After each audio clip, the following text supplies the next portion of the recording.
Hello बच्चों। तो आज हम आपके लिए लाए हैं एक लेक्चर जो बहुत ही इंटरेस्टिंग है और बहुत ही मज़ेदार भी है। और साथ ही साथ आपके मन में जो बहुत से सवाल होते हैं उसके रिगार्डिंग भी हम डिस्कशन करेंगे। तो जैसे कि आपको दिख रहा होगा यहाँ पे कि जो आज का हमारा टॉपिक है वो है मेंस्ट्रुअल साइकिल। बहुत से मीन्स बच्चे जो हैं उनके दिमाग में एक क्वेश्चन आता है कि ये जो मेंस्ट्रुअल साइकिल है ये फीमेल में ही क्यों होता है ना। दैट मीन्स कि ये फीमेल में ही क्यों होता है, ये क्वेश्चन रहता, मेल में क्यों नहीं होता है। और फीमेल में अगर होता है तो वो जब 10 से 12 साल 15 साल की एज होती है तब क्यों होता है ना। ये दूसरा सवाल रहता है। तीसरा सवाल रहता है कुछ बच्चों के मन में, अगर उनको मालूम होगा कि 45 ईयर से लेके 55 ईयर के बीच में, है ना, जब इतने एज की फीमेल हो जाती है तो जो मेंस्ट्रुअल साइकिल है वो बंद क्यों हो जाता है, स्टॉप क्यों हो जाता है ना। ऐसे कुछ सवाल रहते हैं आपके मन में। उसके साथ साथ एक सवाल आपको ये भी रहता है कि ये हर मंथ, है ना, ईच मंथ, हर एक मंथ में क्यों होता है। मीन्स 28 डे में जो ये प्रोसेस है ये बार बार क्यों रिपीट हो रहा है। ये क्या ये इसका जरूरी है ह्यूमन बॉडी के लिए या नहीं है। समझ में आ गया ना। तो ऐसे क्वेश्चंस जो है आज आपके बिल्कुल क्लियर कर दूंगा बेटा। ये टॉपिक जो है ना सिर्फ 10th के स्टूडेंट के लिए, है ना, 10th के हो या फिर आप 12th के हो या फिर आप स्टूडेंट ना भी हो ना, तो भी आप ये लेक्चर जो है अटेंड कीजिए, जहाँ सर आपको बिल्कुल एक एक चीज जो है क्लियर एंड कट बताने वाले हैं। थोड़ा सा लेक्चर लॉन्ग देख के बिल्कुल भी घबराए नहीं, क्योंकि आपका ये लेक्चर मेंस्ट्रुअल साइकिल का जो कंसेप्ट है उसे पूरा क्लियर करके देगा। बस आपको करना क्या है, हमारे वीडियो में शुरू से लेके अंत तक बने रहना है। ठीक है। तो आज हम पढ़ने वाले हैं बेटा मेंस्ट्रुअल साइकिल। मेंस्ट्रुअल साइकिल का ही दूसरा नाम है ओवेरियन साइकिल। मैं इसमें आपको कंसेप्टफुल बातें भी बताऊंगा, साथ ही साथ आपको इसके लिए अच्छा नोट्स भी प्रोवाइड करूंगा। उसके लिए आपको टेलीग्राम चैनल पे चले जाना है, वहां पे बायोलॉजी लॉन्चर सर्च करना है। नहीं है आपके पास टेलीग्राम तो मेरा नंबर है 9503494952। ठीक है। इस पे भी आप अगर मैसेज करेंगे तो एक व्हाट्सएप ग्रुप है हमारा बायोलॉजी लॉन्चर करके, वहां मैं आपको ज्वाइन कर लूंगा और ईच एंड एवरी नोट जो है वहां पे मैं आपको शेयर करते जाऊंगा। ठीक है। तो चलिए वीडियो को स्टार्ट करते हैं और जो आज का आपका लेक्चर है उसका आप मजा लीजिए। देखिए यहाँ पे ये जो स्ट्रक्चर दिख रहा है आपको, ये क्या, ये यूटेरस है जो बहुत ही परेशान रहता है। सो कॉल की आपको मालूम होगा गर्ल्स को ये मेंस्ट्रुअल साइकिल में चिड़चिड़ापन आता है। तो यहाँ पे मैंने एक प्यारा सा इमोजी दिया है। लास्ट लेक्चर में हमने देखा था किसके बारे में, मेमोरी ग्लैंड के बारे में देखा था। ठीक है। तो ये आपको बता दूं कि ये लास्ट लेक्चर में हमने मेमोरी ग्लैंड के बारे में पढ़ा था। आप प्रीवियस लेक्चर जो है वो देख सकते हैं। और यहाँ पे आपको बता दूं कि मेमोरी लोब के इनसाइड में मेमोरी एल्वोलाई होता है, जिससे मेमोरी ट्यूब्यूल्स निकलते हैं जो आगे चल के मेमोरी डक्ट बनाता है। मेमोरी डक्ट होके एम्पुला, एम्पुला से लैक्टिफेरस सिल्विनस डक्ट रहता है एंड देन निपल। इस तरह से नेक्स्ट पेज पे आपको फ्लो भी दिख जाएगा, आपको समझ में आ जाएगा कि मिल्क फ्लो कहाँ से हो रहा है। यहाँ पे थोड़ा सा सीक्वेंस ये हो गया है कि मेमोरी लोब के इनसाइड में मेमोरी एल्वोला है, ये थर्ड नंबर पे मेमोरी ट्यूब्यूल्स है, फोर्थ नंबर पे मेमोरी डक्ट है, फिफ्थ नंबर पे मेमोरी एम्पुला, सिक्स पे lactiferous duct and this part is called nipple, जहां से बेबी जो है मिल्क क्या करता है, सक करता है। चलिए टाइम ना गवाते हुए आज का जो टॉपिक है हमारा मेंस्ट्रुअल साइकिल, हम उससे क्या करते हैं, स्टार्ट करते हैं। पहले आपको एक बेसिक इंट्रोडक्शन दे देता हूँ थ्योरी के माध्यम से। उसके बाद बहुत ही इंपॉर्टेंट बात बता दूंगा मेंस्ट्रुअल साइकिल के रिगार्डिंग, जो बोर्ड के पॉइंट ऑफ व्यू से इंपॉर्टेंट है, क्योंकि बोर्ड में जो क्वेश्चन पूछा जाता है जो आपको लिखना है वही जरूरी है ना, नॉलेज तो सभी होना चाहिए। तो चलिए स्टार्ट करते हैं। मेंस्ट्रुअल साइकिल किस में होता है, तो मेंस्ट्रुअल साइकिल जो है प्राइमेट्स में होते हैं। प्राइमेट्स में हम ह्यूमन बींग्स जो है आते हैं। ठीक है, ये आपको मालूम होना चाहिए। जो कॉ है, बफेलोज है, उसमें ईस्ट्रस साइकिल होता है कैटल्स में, वो साल में एक बार होता है और इसीलिए थ्रू आउट द सीजन वो ब्रीडिंग नहीं करते, उनका एक पर्टिकुलरली सीजन में ही ब्रीडिंग करते हैं। ये मैंने आपको प्रीवियस लेक्चर में बताया है। जो मेंस्ट्रुअल साइकिल है उसे ओवेरियन साइकिल भी बोला जाता है, इसका मैं डेफिनेशन भी आपको बताने वाला हूँ। तो इसमें सीरीज, सीरीज मतलब क्या, एक सीक्वेंस में, यानी इसके बाद ये, इसके बाद ये, इस तरह से जो है एक साइक्लिक चेंजेस होता है। साइक्लिक वर्ड आ गया मतलब ये बार बार होने वाला है ना। ये बार बार साइक्लिक चेंजेस जो है हर मंथ या जो भी ड्यूरेशन है उसमें हर बार होने वाला है। किस में होता है? तो ये साइक्लिक चेंजेस ओवरी में होता है। एंड फीमेल रिप्रोडक्टिव ट्रैक, तो फीमेल रिप्रोडक्टिव ट्रैक में कहाँ? तो यूटेरस में होता है। ठीक है, तो याद रखेंगे कि मेंस्ट्रुअल साइकिल में साइक्लिक चेंजेस कहाँ होता है बेटा?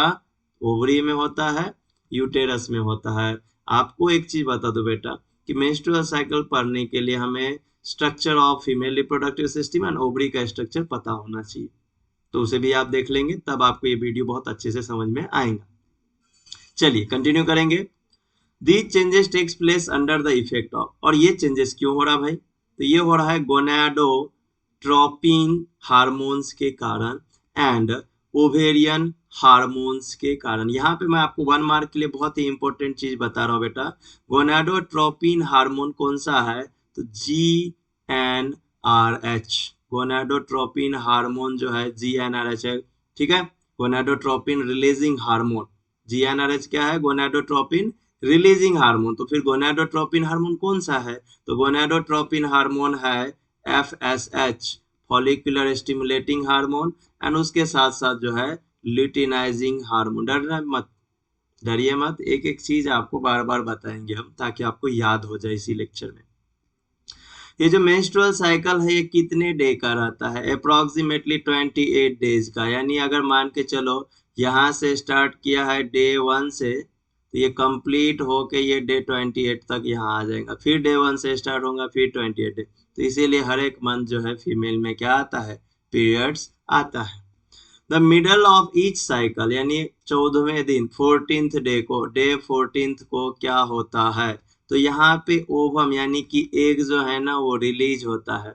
एंड फीमेल जो है उनको मालूम होगा कि मीन्स मेंस्ट्रुअल साइकिल के बीच में जो है लेफ्ट एब्डोमेन में या कभी राइट एब्डोमेन में जो है थोड़ा बहुत पेन होता है ना। This egg in every cycle comes alternatively, यानी इस मंथ अगर लेफ्ट साइड के ओवरी से एग रिलीज हो रहा तो नेक्स्ट मंथ राइट साइड से, है ना। तो 2 ओवरी है, दोनों में से किसी ओवरी, एक ओवरी से अल्टरनेटिवली, इस मंथ लेफ्ट तो अगले मंथ राइट, फिर नेक्स्ट मंथ लेफ्ट, इस तरह से। तो इस तरह से मेंस्ट्रुअल साइकिल में आपको बता दूं कि कितने फेजेस होते हैं? 4 फेजेस होते हैं। एक बेसिक इंट्रोडक्शन दिया मैंने आपको जो आपको थोड़ा बहुत मालूम होना चाहिए। अब जो मैं आपको बताने वाला हूं, जो आपको यहाँ पे लिख के देने वाला हूं और समझाने वाला हूं, वो बहुत ही ध्यान से समझिए। नोट्स लिखने पे मत जाइए, क्योंकि नोट्स मैं आपको प्रोवाइड कर दूंगा अगर आप चाहते हैं तो। ठीक है, मैं आपको बता दूं कि मेंस्ट्रुअल साइकिल को ओवेरियन साइक्लिक बोलता है, और इसमें क्या होता है? तो साइक्लिक चेंजेस होता है। तो ये साइक्लिक चेंजेस किस में होता है? तो cyclic changes in ovary, ovary में होता है, एंड यूटेरस। ठीक है, किसके रिस्पॉन्स में? तो on the response of gonadotropin and ovarian hormone is called menstrual cycle. इतना आपको बताना है बेटा, इसके अलावा आपको कुछ नहीं बताना है। ठीक है, तो बस ये लाइक स्ट्रक्चर उधर डेफिनेशन हो गया जो आपको याद रखना है। ठीक है, फिर अभी मैं जो आपको इम्पोर्टेंट बताने वाला हूँ वो क्या है? तो वो इम्पोर्टेंट चीज जो है यहाँ पे वो है कि ओवेरियन साइकिल में हो क्या रहा है और कैसे हो रहा है। तो आपको बता दूं कि सबसे इम्पोर्टेंट जो यहाँ पे चीजें है वो है हार्मोन। तो इसीलिए आपको हार्मोन्स के रिगार्डिंग जो है इंफॉर्मेशन देना बहुत ही इम्पोर्टेंट है। आपको बताता हूं बेटा कि ये जो चेंजेस है ये क्यों होता है और कैसे होता है। जैसे कि मैंने आपको पहले ही पहला क्वेश्चन बताया कि ये फीमेल में होता है, सब चीज बताने वाला हूँ। जब 10th 12th एज की होती, ईयर की होती है तब होता है, तो भी क्यों होता है, उससे पहले क्यों नहीं होता है? तो जब फीमेल 10-12 साल की यानी प्यूबर्टी में आ जाती है, ठीक है ना, तो उस टाइम में क्या होता है कि जो उसका हाइपोथैलेमस है, जो फीमेल का हाइपोथैलेमस है। अब ये सब चीजें आपके लिए थोड़ा सा नया नहीं हो जाता, ये ब्रेन का पार्ट है बेटा, हाइपोथैलेमस ब्रेन का। तो हाइपोथैलेमस क्या करता है? एक रिलीज करता है हार्मोन जिसका नाम है गोनाडोट्रोपिन रिलीजिंग हार्मोन। जब ये बेटा gonadotropin releasing hormone hypothalamus release करता है तो ये पिट्यूटरी ग्लैंड को बताता है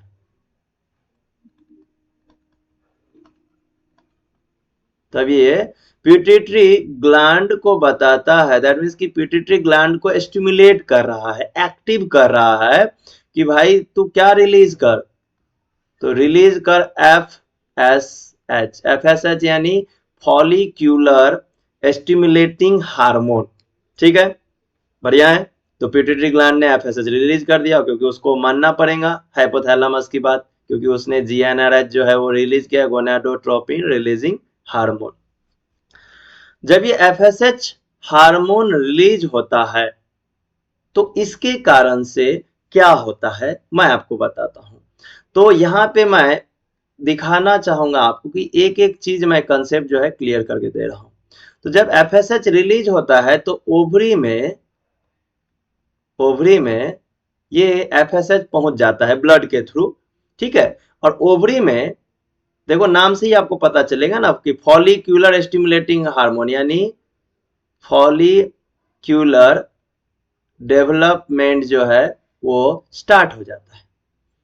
लेकिन बेटा देखो ध्यान से इधर, जैसे जैसे फॉलिकल्स डेवलप होते हैं तो ये फॉलिकल जो है ये एक हार्मोन रिलीज करता है। फॉलिकल्स एक हार्मोन रिलीज करता है। फॉलिकुलर डेवलपमेंट है मतलब ये क्या है, ये स्ट्रक्चर है। ठीक है, ये जो है पिट्यूटरी ग्लैंड ये क्या है, स्ट्रक्चर है। ओवरी जो है स्ट्रक्चर है, हाइपोथैलेमस क्या स्ट्रक्चर है। हार्मोन्स को मैं क्या कर रहा हूं, अंडरलाइन करते जा रहा हूं। ठीक है, आप ध्यान दो इस पे। तो फॉलिकल्स डेवलप होता है तो ये फॉलिकल जो डेवलप हो रहा होता है तो ये एक और हार्मोन जो है ये क्या करता है, रिलीज करता है, ईस्ट्रोजन। ठीक है, ईस्ट्रोजन रिलीज करता है। अब जब ये ईस्ट्रोजन रिलीज करता है तो ईस्ट्रोजन दो काम करता है। ईस्ट्रोजन दो काम करता है, और वो दो काम क्या करता है, तो पहला काम पिट्यूटरी ग्लैंड को रोकने का काम करता है। पहला काम क्या करता है, इनहिबिट करता है किसके सिक्रीशन को, एफएसएच के सिक्रीशन को। देखिए बेटा बिल्कुल ध्यान से आप इसको समझो। ठीक है, स्टार्टिंग में आपको ये नाम सब नए नए लग रहे होंगे तो आपको कंफ्यूजन हो सकता है थोड़ा सा, लेकिन पूरा वीडियो लेक्चर ध्यान से देखो, आराम से क्लियर हो जाएगा। तो ईस्ट्रोजन जब रिलीज हुआ तो ये देखो मतलब जिसने इसको लाया मतलब एफएसएच से फॉलिकल बना और फॉलिकल से ये बना ना, मतलब ये इसका दादाजी हो गया एफएसएच, है ना, ग्रैंडफादर हो गया। तो ग्रैंडफादर को सीक्रेट होने से रोक रहा है। तो ईस्ट्रोजन ने पहला काम किया कि इनहिबिट किया एफएसएच के सिक्रीशन को। तो पिट्यूटरी ग्लैंड भी कम होशियार थोड़े है, पिट्यूटरी ग्लैंड भी जो है वो कम होशियार नहीं है। उसने भी डिसाइड कर लिया कि बेटा तू हमको सिखाएगा, एफएसएच के सिक्रीशन को बंद कर देगा, हमारे पास दूसरा भी तो है जो हम रिलीज करेंगे। तो पहले स्टेप में पिट्यूटरी ग्लैंड ने एफएसएच रिलीज किया था, जिसके कारण से फॉलिकुलर डेवलपमेंट हुआ था, और वो फॉलिकल जो है ईस्ट्रोजन रिलीज किया, एंड ईस्ट्रोजन ने क्या कर दिया, तो एफएसएच के सिक्रीशन को स्टॉप कर दिया। तब पिट्यूटरी ग्लैंड जो है ओवरी में दूसरा हार्मोन भेजता है और उसका नाम है ल्यूटिनाइजिंग हार्मोन। ठीक है, ये फोर्थ स्टेप था, तो ये फिफ्थ स्टेप। तो ल्यूटिनाइजिंग हार्मोन जो है वो भेज देता है। तो फिर ओवरी जो है फिर कंटिन्यूअसली उसका प्रोसेस चलते रहता है। एस्ट्रोजन का मैं आपको दूसरा फंक्शन जो है ये बताऊंगा कि दूसरा फंक्शन क्या है। तो जब ये फॉलिकुलर डेवलपमेंट होते रहता है तो ये फॉलिकुलर डेवलपमेंट जो है फुल्ली मैच्योर हो जाता है। ये जो है फुल्ली मैच्योर हो जाता है तो बन जाता है मैच्योर फॉलिकल्स। मैच्योर फॉलिकल्स क्या है, तो मैच्योर फॉलिकल जो है बेटा ग्राफियन फॉलिकल्स है। ये आपको हिस्टोलॉजी ऑफ ओवरी में पढ़ा है, प्रीवियस लेक्चर देखिए। तो मैच्योर फॉलिकल जब बन जाता है तो इसका होता है ओवुलेशन। इसका क्या होता है, ओवुलेशन हो जाता है। किस हार्मोन के कारण, तो ये जो ल्यूटिनाइजिंग हार्मोन ओवरी में गया, ओवरी में ही ये स्ट्रक्चर है ना फॉलिकल डेवलप, उसी में मैच्योर फॉलिकल्स है ना। तो ल्यूटिनाइजिंग हार्मोन के कारण क्या हो गया बेटा, ओवुलेशन हो गया। तो जो रप्चर्ड ग्राफियन फॉलिकल्स था ना, यानी ये मैच्योर फॉलिकल था, उसमें से ओवुलेशन हो गया तो एग जो है वो रिलीज हो गया। एग जो है वो रिलीज हो गया, और बचा जो वो क्या था, तो वो था फटा हुआ, है ना, रप्चर्ड ग्राफियन फॉलिकल्स। अब ये रप्चर्ड ग्राफियन फॉलिकल्स का कन्वर्सन जो है ल्यूटिनाइजिंग हार्मोन के कारण, है ना, क्योंकि अभी हमारे पास ल्यूटिनाइजिंग हार्मोन ही है, तो ल्यूटिनाइजिंग हार्मोन के कारण कॉर्पस ल्यूटियम में हो जाता है, कॉर्पस ल्यूटियम में हो जाता है। अब ये कॉर्पस ल्यूटियम क्या रिलीज करता है, ये कॉर्पस ल्यूटियम रिलीज करता है प्रोजेस्टेरॉन, उसके साथ साथ थोड़ा सा अमाउंट में इनहिबिन, ठीक है, एंड एस्ट्रोजन भी रिलीज करता है, एस्ट्रोजन। तो ध्यान से देखो बेटा, यहाँ पे इसने 3 हार्मोन्स जो है रिलीज किया, 3 टाइप के हार्मोन्स रिलीज किया।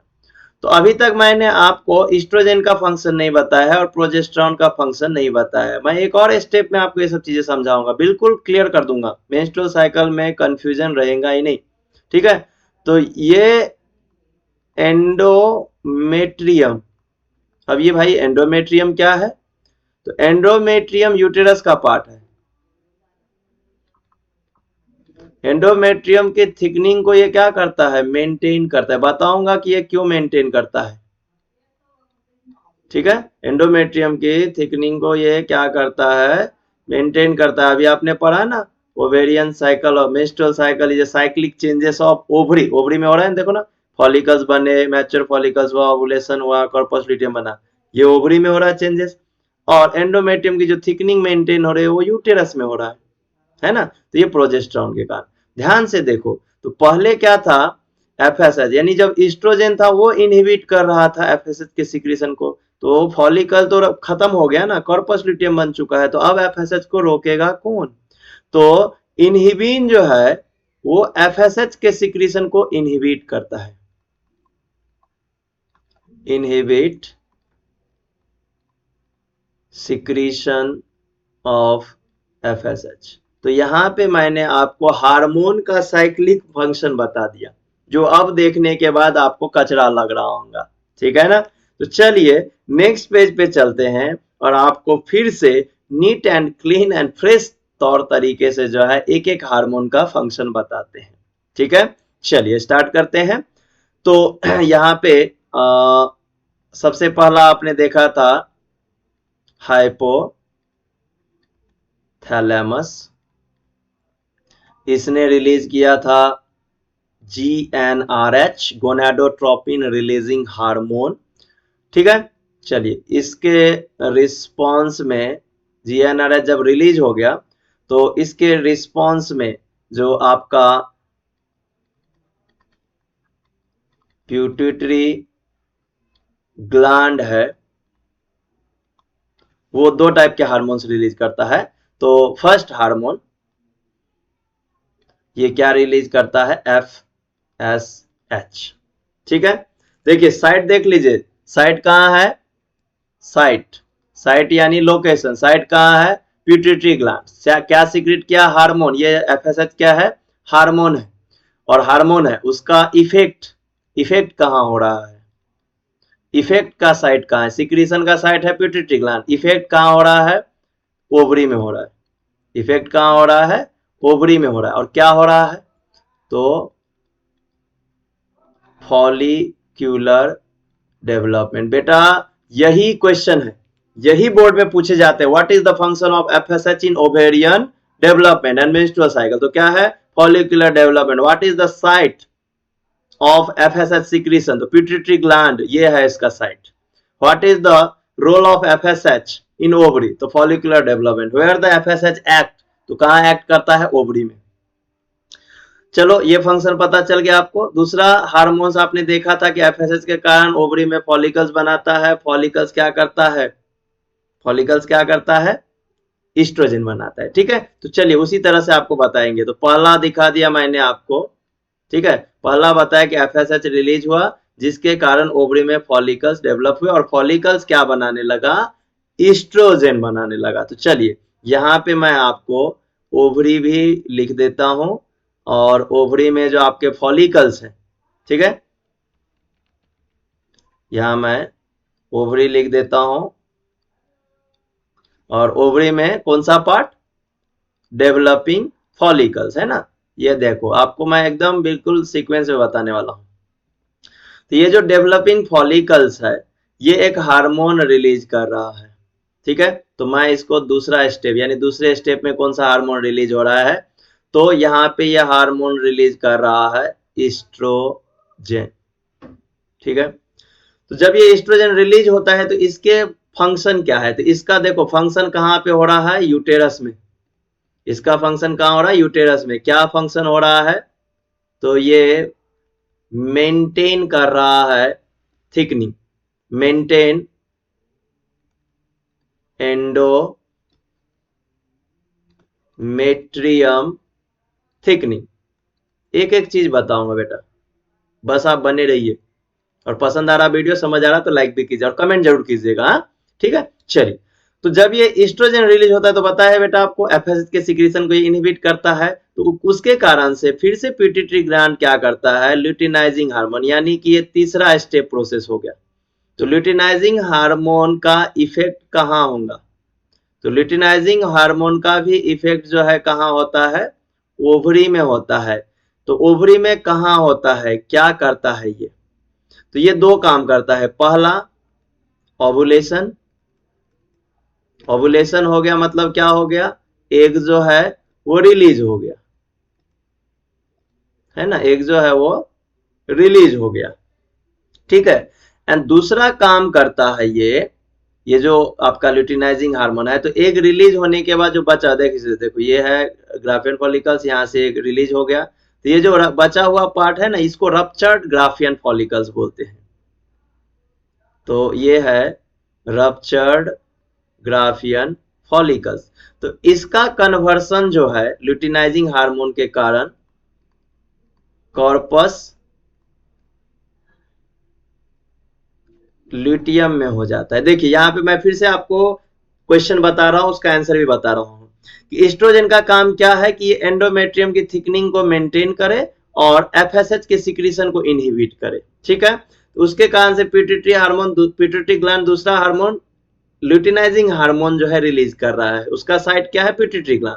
उसका इफेक्ट कहाँ हो रहा है, ओवरी में। ओवरी में कहाँ हो रहा है, तो ओवुलेशन करवा रहा है, वो एग रिलीज करवा रहा है। और जो बचा हुआ रप्चर ग्राफियन फॉलिकल्स है, उसका कन्वर्सन कॉर्पस ल्यूटियम में करवा रहा है। तो which hormone is responsible for conversion of rupture graafian follicles into corpus luteum, the answer is luteinizing hormone. Which hormone is responsible for ovulation, तो luteinizing hormone. Which hormone inhibit the FSH secretion initial, यानी पहले, तो कौन सा, estrogen. What is the function of estrogen, तो estrogen का दो function है, कौन से, it maintain the endometrium thickening, and दूसरा फंक्शन क्या है, एफएसएच के सिक्रीशन को इनहिबिट करता है। चलिए, तो यहाँ पे आपने देखा कि ये फोर्थ स्टेप में चेंजेस हुआ है। तो जब ये कॉर्पस ल्यूटियम बना बेटा, तो ये कॉर्पस ल्यूटियम कहाँ बना है, ओवरी में बना है ना, कॉर्पस ल्यूटियम। तो ये कॉर्पस ल्यूटियम रिलीज करता है, अब चलिए देखिए फोर्थ था, तो चलिए ये फिफ्थ स्टेप। तो ये रिलीज करता है हार्मोन प्रोजेस्टेरॉन, ठीक है। उसके साथ साथ थोड़ा सा एस्ट्रोजन, एंड उसके साथ साथ इनहिबिन, ठीक है।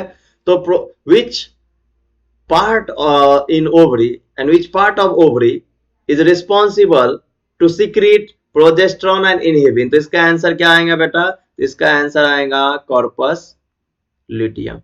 देखो कितना इजी है, यही सब चीजें तो पूछा जाता है एमसीक्यू में, वन वर्ड में, और थ्योरी में भी पूछा जाता है ना। पूछा जाएगा आपको how many hormones is involve in menstrual cycle, तो ऐसे 4-5 हार्मोन्स है, उसके नाम बताओ, उसके फंक्शन बताओ, कहाँ पे होते हैं वो बताओ। 10th वालों के लिए सबसे बेस्ट है, इसी में आपका मेंस्ट्रुअल साइकिल कंप्लीट हो जाता है कि कौन सा हार्मोन कौन रिलीज कर रहा है, उसका क्या फंक्शन है, यही तो पैराग्राफ में आता है आपके, इसमें 4 मार्क के लिए, 5 मार्क के लिए, ठीक है। चलिए, तो ये प्रोजेस्टेरॉन का भी एक ही फंक्शन है कि ये एंडोमेट्रियम की थिकनिंग को मेंटेन करे, ये एस्ट्रोजन भी वही काम करेगा। इनहिबिन जो है, जैसे पहले आपका एस्ट्रोजन था, वैसे इनहिबिन जो है यहाँ पे क्या करता है, तो इनहिबिट द FSH सिक्रीशन। बेटा अभी तक हम मेन चीज पढ़ रहे थे, दैट मीन्स कि आपको रीजन पता चल गया कि क्यों हो रहा है और कैसे हो रहा है और क्या हो रहा है, ठीक है ना। ये जब आपको समझ में आ जाता है तब आपका जो क्वेश्चन रहता है कि ये फीमेल में 12 से 15 उम्र के जब होते हैं, 15 साल के 10 साल के, तब क्यों होता है, क्योंकि बेटा तब जो है ना फीमेल की जो मीन्स जो फीमेल है, गर्ल है, उनके पिट्यूटरी ग्लैंड में मीन्स जो हाइपोथैलेमस है वो GnRH रिलीज करता है, क्योंकि रिप्रोडक्टिव स्ट्रक्चर जो है उस टाइम में मैच्योर होता है, इसके कारण से ऐसा होता है। क्यों ये जरूरी है बताता हूं आपको। आपने फीमेल रिप्रोडक्टिव सिस्टम जो है देखा है, फीमेल रिप्रोडक्टिव सिस्टम में आपने देखा है कि ये यूटेरस है, इस तरह से ये फेलोपियन ट्यूब है ना, ये यूटेरस है, सॉरी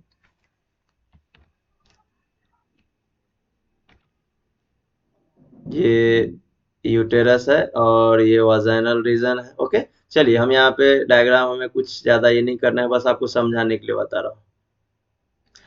तो ये जो बेटा यूटेरस है ना, यहाँ इस एरिया में इम्प्लांटेशन होता है, ये फंडस रीजन में। तो इसकी थिकनिंग अगर नहीं बढ़ाया जाएगा तो जो इम्ब्रायो आएगा उसको नरिशमेंट के लिए कहाँ मिलेगा, क्योंकि ये इसमें अंदर जाएगा ना सस्पेंड होने के लिए, दैट मीन्स उसमें फिक्स होता है, तब उसको नरिशमेंट मिलता है। तो यही है, यही जो है ना, ये थिकनिंग मेंटेन किया जाता है हर 28 डे में, हर मेंस्ट्रुअल फेज में, हर एक मंथ में, कि फर्टिलाइजेशन होगा होगा होगा। लेकिन फर्टिलाइजेशन अगर नहीं होता है तो एग के साथ ये पूरी थिकनिंग जो है ये यहाँ से बाहर रिलीज हो जाती है, जिसकी वॉल्यूम 45 से लेके 100 ml होता है बेटा, समझ में आ गया। तो यहाँ पे मैंने एक बेसिक चीज बताया आपको कि मेंस्ट्रुअल साइकिल जो है वो फीमेल में क्यों होता है ना, ये चीज आपको समझ में आ गया होगा।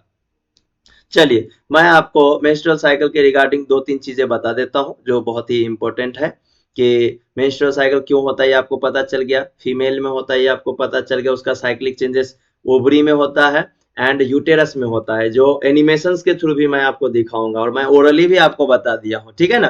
तो चलिए अब हम दिखाते हैं आपको कि ओवेरियन साइकिल कैसे होता है। तो ये देखो बेटा, ओवुलेशन हो गया, सेकेंड oocyte रिलीज हो गया। यहाँ पे आपको एक एक चीज मैं आपको हार्मोन के अकॉर्डिंग बता, देखो यहाँ पे ये जो प्राइमरी फॉलिकल्स है आपके ग्राफियन फॉलिकल्स बनने तक का स्टेज दिख रहा है, ये किस हार्मोन के कारण हुआ है, FSH हार्मोन के कारण हुआ है, ठीक है। ये मैच्योर फॉलिकल्स, यहाँ से जो एग रिलीज हो रहा है, ये किस हार्मोन के कारण हुआ है, ल्यूटिनाइजिंग हार्मोन के कारण।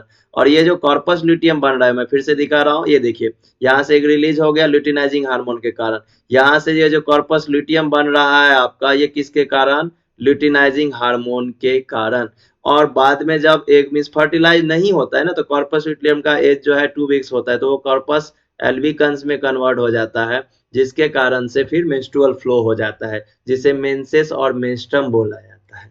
समझ में आ गया। चलिए चलते हैं नेक्स्ट पेज पे, क्या क्या पढ़ना है आपको। अब आप यहाँ से आपकी स्टडी जो है कॉन्क्रीट स्टडी स्टार्ट होता है कि मेंस्ट्रुअल फेज में, मेंस्ट्रुअल साइकिल में कितने फेज होते हैं। तो आपको बता दूं कि मेंस्ट्रुअल फेज में 1, 2, 3 और 4 फेज होते हैं, जिसमें पहले फेज का नाम ही है मेंस्ट्रुअल फेज। इसमें क्या होता है, तो इसमें ब्लीडिंग होती है जिसे मेंसेस बोला जाता है और मेंस्ट्रम बोला जाता है। ओके ये याद रखना है, ये भी 1 मार्क के लिए क्वेश्चन है कि मेंसेस और मेंस्ट्रम किस फेज में होता है। सेकेंड फेज जो होता है इसमें नंबर ऑफ सेल्स बढ़ते हैं, जिसको प्रोलिफेरेशन बोलते हैं, और इसीलिए सेकेंड फेज का नाम हो जाता है प्रोलिफेरेटिव फेज। क्योंकि सेकेंड फेज में फॉलिकल्स डेवलप होते हैं, इसीलिए इसका दूसरा नाम है फॉलिकुलर फेज, क्योंकि ये मेंस्ट्रुअल फेज के बाद का फेज है, सेकेंड फेज है ना, इसीलिए इसको पोस्ट मेंस्ट्रुअल फेज भी बोला जाता है। एक और नाम है इसका, है ना, इसको इस्ट्रोजेन फेज भी बोलते हैं, क्योंकि इस फेज में हार्मोन इस्ट्रोजेन रिलीज होता है। थर्ड फेज ओवुलेटरी फेज, क्यों ओवुलेटरी फेज, क्योंकि यहाँ पे क्या होता है, ओवुलेशन होता है, यहाँ पे क्या होता है, ओवुलेशन होता है। समझ में आ गया। तो आपको ये पूरा मेंस्ट्रुअल साइकिल पढ़ाने के बाद एकदम इतना शॉर्ट नोट्स दे दूंगा मैं आपको कि आप 2 मिनट में पढ़ लोगे और पूरा मेंस्ट्रुअल साइकिल आपका हो जाएगा। आप वीडियो में बने रहिए, है ना, मैं आपको समझाऊंगा। देन फोर्थ स्टेज जो है इसको सिक्रीटरी फेज बोलते हैं। क्यों, पहले सिक्रीशन नहीं हुआ था, क्या हुआ था ना, सिक्रीटरी फेज इसको इसलिए बोलते हैं क्योंकि आपने देखा कि इसमें प्रोजेस्टेरॉन उसके साथ oestrogen, inhibin, relaxin, there are so many enzyme, so many hormones are release, बहुत सारे सीक्रेट हो रहे हैं ना, इसलिए इसका नाम सेक्रेटरी फेज पड़ जाता है। क्योंकि इसमें कॉर्पस ल्यूटियम भी तो बना था, तो इसलिए इसको ल्यूटियल फेज बोलते हैं। और आपको बताया था कि ये फोर्थ फेज होने के बाद फिर से क्या हो जाएगा, फर्स्ट फेज, यानी मेंस्ट्रुअल फेज से पहले का फेज है ना, तो इसीलिए इसका एक तीसरा नाम भी है, that is the pre menstrual phase. ठीक है, तो ये भी नाम है। एंड इसके साथ साथ इसको प्रोजेस्टेरॉन फेज भी बोला जाता है। There are how many phase, 4। कौन से menstrual phase, proliferative phase, ovulatory phase, secretory phase. ये देखिए इस तरह से, यहाँ पे देखिए ये एक जा रहा है इस तरह से, ये देखिए ये थिकनिंग देखिए यहाँ पे बढ़ रहा है। अब यहाँ पे फर्टिलाइजेशन नहीं हुआ तो ये देखिए डे 20 आया, 20, उसके बाद जैसे 25 डे में आ जाएगा, 28 डे में जाएगा, ये पूरा जो एंडोमेट्रियम में थिकनिंग है ना, ये एंडोमेट्रियम का जो वाल है, लेयर है, बना हुआ है, ये यहाँ से फ्लो हो जाएगा थ्रू वजाइना, है ना, यहाँ से जो है ये बाहर, ये देखिए है ना, कम हो गया, दिख रहा है आपको, कम हो गया। ठीक है, चलिए एनिमेशंस में और आपको अच्छे अच्छे बताएंगे। मेंस्ट्रुअल फेज में आपको क्या याद करना है, याद क्या करना है ये आपको बता देता हूं। सबसे पहले कि इसमें कितने दिन लगते हैं ये बताना है, देन हो क्या रहा है, व्हाट हैपन्स, और कहाँ हो रहा है, दैट मीन्स कि उसका लोकेशन क्या है, समझ में आ गया, ये आपको बताना है। एंड चौथा कि इसमें हार्मोन्स का लेवल क्या है और कौन सा हार्मोन है, ये 4 चीजें बताना है बेटा। दिया तो बुक में पूरा है, हमें पढ़ना पूरा है, लेकिन पेपर के टाइम में ये 4 चीजें बताना है।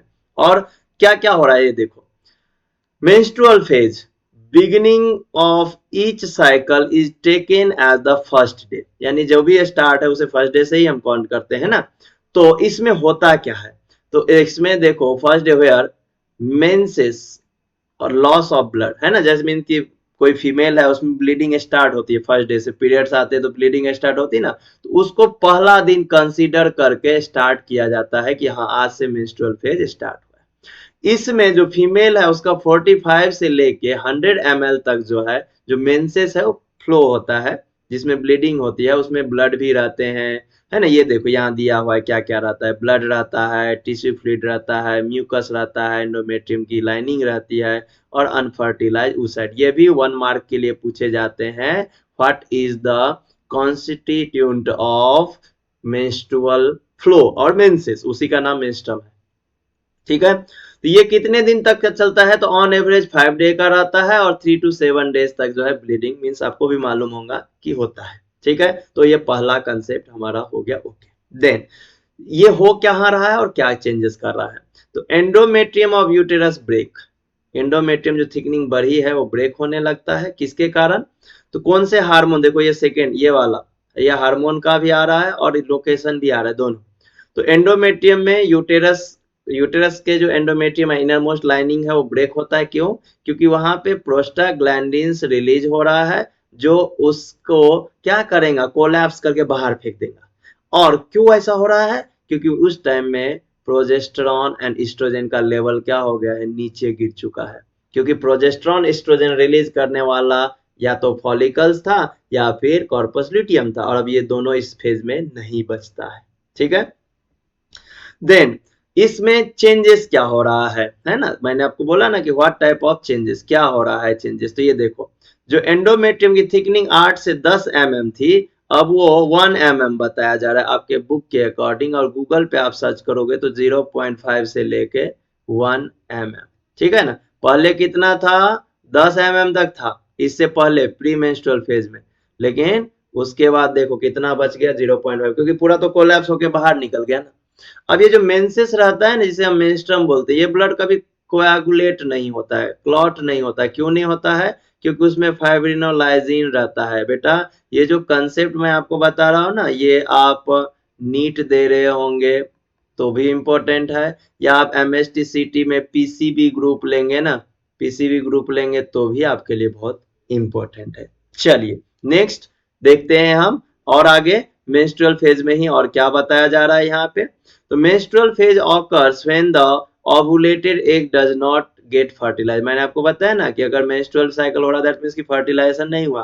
अगर किसी फीमेल में मेंस्ट्रुअल साइकिल रुक गया तो उसका पहला साइन यही रहता है कि that means she is becomes pregnant, ऐसा माना जाता है। ठीक है, और अगर नहीं हुआ तो फ्लो होता है जिसे मेंस्ट्रुम बोलते हैं, और इसमें एग जो है वो क्या हो जाता है, अनफर्टिलाइज एग जो है बाहर रिलीज हो जाता है, डिस्कार्ड हो जाता है, जिसे फ्यूनेरल ऑफ अनफर्टिलाइज एग बोला जाता है। ड्यूरिंग दीज 5 डेज, क्योंकि हमने बोला ना ये 5 दिन का प्रोसेस रहता है, मेनी प्राइमोर्डियल फॉलिकल्स, क्योंकि नेक्स्ट मेंस्ट्रुअल साइकिल स्टार्ट करना है ना, तो ये जो आपने ओवेरियन साइकिल देखा है ऐसे, तो यहाँ आपने देखा ये कॉर्पस अल्बिकन्स, तो यहाँ पे जो प्राइमोर्डियल फॉलिकल्स है ये 6 से लेके 12 जो है आगे डेवलपमेंट के लिए जाते हैं।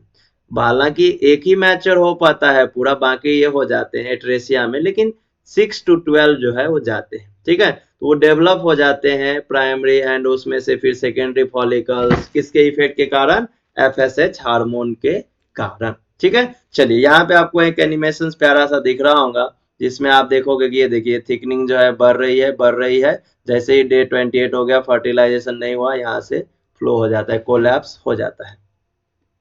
नेक्स्ट फेज है बेटा यहाँ पे प्रोलिफेरेटिव फेज, जिसको ऑलरेडी हमने पढ़ा है ये सब चीजें। तो ये कब होता है, तो ये देखो यहाँ पे मेंस्ट्रुअल साइकिल हुआ, अभी मेंसेस हुआ है, मेंस्ट्रुअल फेज, तो मेंस्ट्रुएशन एंड ओवुलेशन के बीच का फेज है, यानी कि ये 5th डे से स्टार्ट होता है और 13 डे तक होता है, क्योंकि आपको मालूम है डे 14th को क्या होता है, तो डे 14th को ओवुलेशन होता है, ये आपको याद रखना है। उससे पहले ये दोनों फेज है, उसके बाद एक फेज है। ठीक है, और डे 15 से लेके डे 28 तक जो फेज है वो है आपका ल्यूटियल फेज। तो 2 फेज तो आपको ऐसे ही याद हो जाता है कितने दिन लगते हैं। ओके, चलिए आ जाते हैं टॉपिक पे। तो ये फेज जो है इसका ड्यूरेशन जो है वो काफी वेरिएबल रहता है। 5th से लेके 13th डे में ये प्रोसेस जो है वो कंप्लीट होता है, जिसमें आपको मालूम है कि हाइपोथैलेमस जीएनआरएच रिलीज करता है, जिसके कारण पिट्यूटरी ग्लैंड एफएसएच रिलीज करता है और फॉलिकुलर डेवलपमेंट स्टार्ट हो जाता है, जिसका नंबर 6 से लेके 12 रहता है, लेकिन सिर्फ एक ग्राफियन फॉलिकल जो है, सिर्फ एक ग्राफियन फॉलिकल्स बन पाता है, एंड बाकी सभी डिजेनरेट हो जाते हैं, जिसे एट्रेसिया बोलते हैं, और ये डेवलपमेंट ऑफ ओवरी में भी हमने पढ़ा है। इस फेज में फॉलिकुलर डेवलपमेंट हो रहा है, इसीलिए फॉलिकल जो है वो क्या करता है, ईस्ट्रोजन जो है वो क्या करता है, रिलीज करता है। फिर से एक बार देख लीजिए, मैं आपको बताता हूँ। ये जो कॉर्पस ल्यूटियम दिख रहा है, कॉर्पस एल्बिकन्स दिख रहा है ना, तो ये यहाँ से यहाँ तक का जो टाइम है, ये है फर्स्ट फेज का, मेंस्ट्रुअल फेज का। यहाँ जब एफएसएच रिलीज होता है तो यहाँ से लेके ये मैच्योर ग्राफियन फॉलिकल्स, जो कि 5th डे से डे 13th तक होता है, तो ये होता है प्रोलिफेरेटिव फेज और फॉलिकुलर फेज।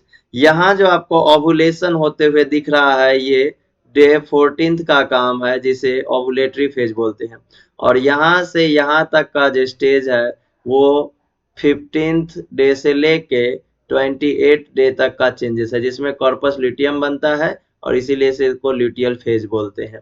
यहाँ पे फॉलिकल्स डेवलप होते हैं, इसलिए इसको फॉलिकुलर फेज बोलते हैं। नाम से ही आपको पता चल जाएगा एक एक चीज। थर्ड फेज है बेटा ओवुलेटरी फेज। यहाँ पे देखिए आप, ये ओवुलेशन होते हुए आपको दिख रहा होगा, ये देखिए, ये देखिए, ये एक है, ये देखिए, ठीक है, ये वाला सेकेंडरी साइड्स है, जो यहाँ से बाहर जो है वो क्या हो जाएगा, रिलीज हो जाएगा। ये पूरा स्ट्रक्चर ग्राफियन फॉलिकल्स है, और उसके अंदर में जो छोटा सा पार्ट दिख रहा है आपको, ये वाला दिख रहा है व्हाइट कलर का, ये है आपका सेकेंडरी साइड जो रिलीज हो जाता है। ओके, तो ये शॉर्टेस्ट फेज है, ये आपको बता देना है कि ये सबसे शॉर्टेस्ट फेज है, क्योंकि सिर्फ ये एक दिन में कंप्लीट हो जाता है। ठीक है, एक दिन में। रैपिड सिक्रीशन होता है ल्यूटिनाइजिंग हार्मोन। कौन ल्यूटिनाइजिंग हार्मोन रिलीज कर रहा है, पिट्यूटरी ग्लैंड, आपको मालूम है।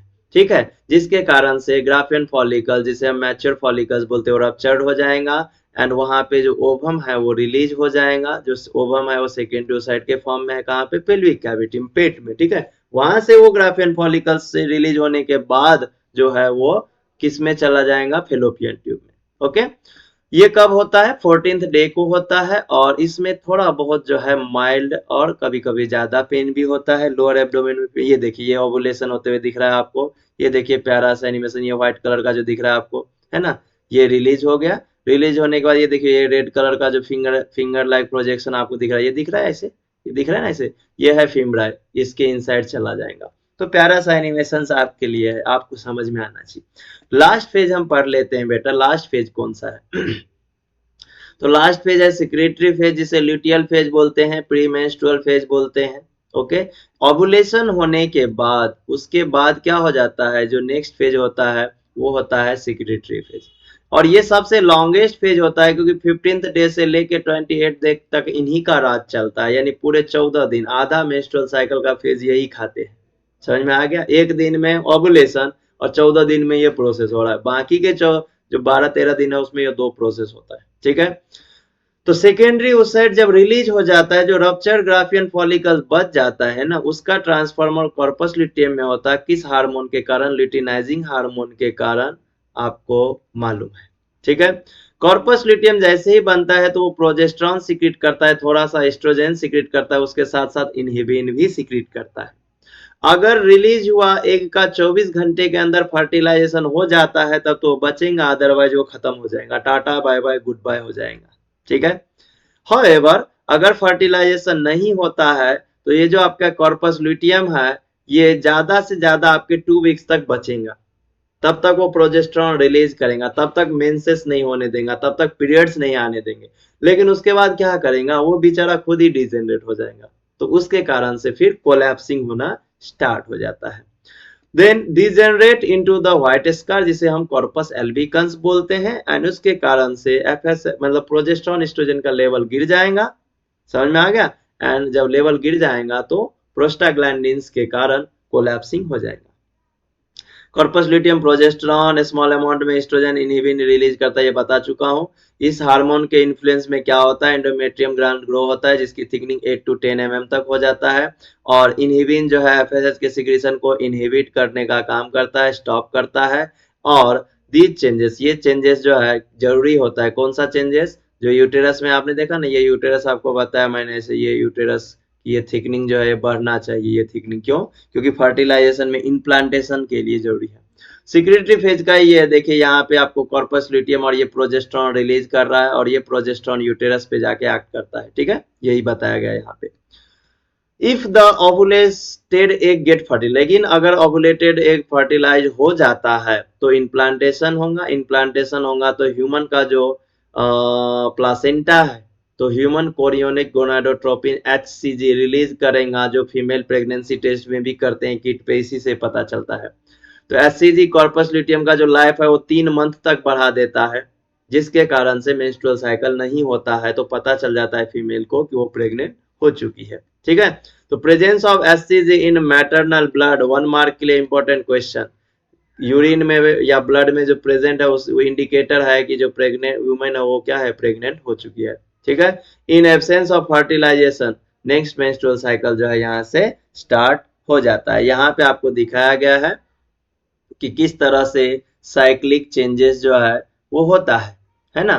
तो मैं आपको बहुत ही प्यारा नोट्स जो है आपको यहाँ पे देने वाला हूँ, जिसमें आपको पूरा ये कहानी एक छोटी सी मुजवानी में खत्म हो जाएगा। चलिए बताता हूँ आपको एक एक चीज।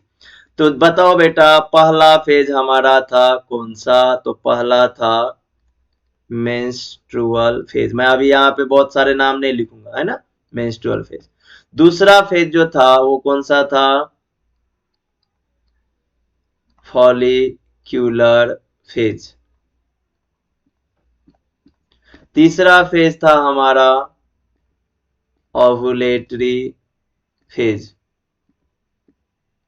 फोर्थ फेज जो था हमारा वो था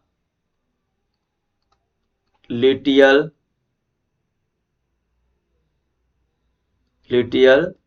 फेज। ठीक है, तो ये 4 फेज हो गए, ये आपको पता है, ये मेंस्ट्रुअल साइकिल के फेज है। अब सबसे पहला मैं बताता हूं आपको डे, यानी किस फेज को कितने दिन लग रहे हैं। तो मेंस्ट्रुअल फेज में आपने क्या देखा था, ऑन अप्रॉक्स कितना दिन लगता है? 5 दिन, है ना। How many days required? 5 days. On approx 5, 3 to 7 days पढ़ा ना आपने, तो ऑन अप्रॉक्स 5 डेज। ठीक है, फॉलिक्यूलर फेज यानी कब से स्टार्ट हो रहा था? Day 5th। Okay, that means कि 6 डे से स्टार्ट हो रहा है और कब तक जा रहा है ये 13th डे तक। ओके, यानी आपको पता चल गया 6 से 7 दिन इसको लगते हैं, 6 से 12 दिन का ये वेरिएबल होता है। ओवुलेटरी फेज एक दिन में कंप्लीट हो रहा है, यानी कौन सा डे 14th डे। और ल्यूटियल फेज अब बचा है ना भाई 14 दिन और बचे हैं ना, तो वो लिख दो ना 15th डे से स्टार्ट होता है और 28 डे तक जो है ये चलता है। समझ में आ गया, ये आपको क्लियर हो गया होगा। तो ये हो गया पहला बेटा डे, कितने दिन रिक्वायर्ड है ये आपको पता चल गया। देन व्हाट हैपन्स, ठीक है, यहाँ पे लिख देता हूं मैं व्हाट हैपन्स, यानी क्या हो रहा है, क्या चेंजेस हो रहा है। तो मेंस्ट्रुअल फेज में क्या हो रहा है बेटा,